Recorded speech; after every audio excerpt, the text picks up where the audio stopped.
বিশ্ব রাজনীতির কেন্দ্র এখন কোথায়, যুক্তরাষ্ট্র নাকি চীন? একসময় যে যুক্তরাষ্ট্র অন্য দেশকে সতর্ক করত, আজ সেই যুক্তরাষ্ট্রকেই প্রকাশ্যে সংযত হওয়ার বার্তা দিচ্ছে চীন। আর এই ঘটনায় এখন আন্তর্জাতিক অঙ্গনে নতুন করে প্রশ্ন তুলছে, বিশ্ব রাজনীতির নিয়ন্ত্রণ কি ধীরে ধীরে হাতবদল হচ্ছে?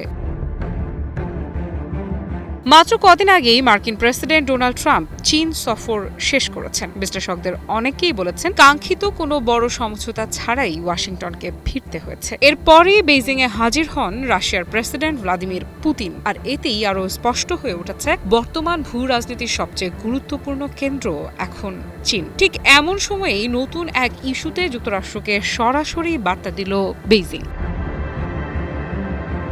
কিউবার সাবেক প্রেসিডেন্ট রাউল কাস্ত্রোর বিরুদ্ধে হত্যার অভিযোগে মামলা দায়ের করেছে যুক্তরাষ্ট্র। আর সেই পদক্ষেপের পর চীন বলছে, কিউবার ওপর চাপ সৃষ্টি এবং হুমকির রাজনীতি বন্ধ করতে হবে। চীনের পররাষ্ট্র মন্ত্রণালয়ের মুখপাত্র গুয়ো জিয়াকুন সংবাদ সম্মেলনে বলেন, যুক্তরাষ্ট্রের উচিত কিউবার বিরুদ্ধে নিষেধাজ্ঞা ও বিচারিক অপব্যবহার বন্ধ করা। একই সঙ্গে যে কোনো মতবিরোধে বারবার শক্তি প্রয়োগের হুমকি দেওয়া থেকেও বিরতি থাকার আহ্বান জানান তিনি।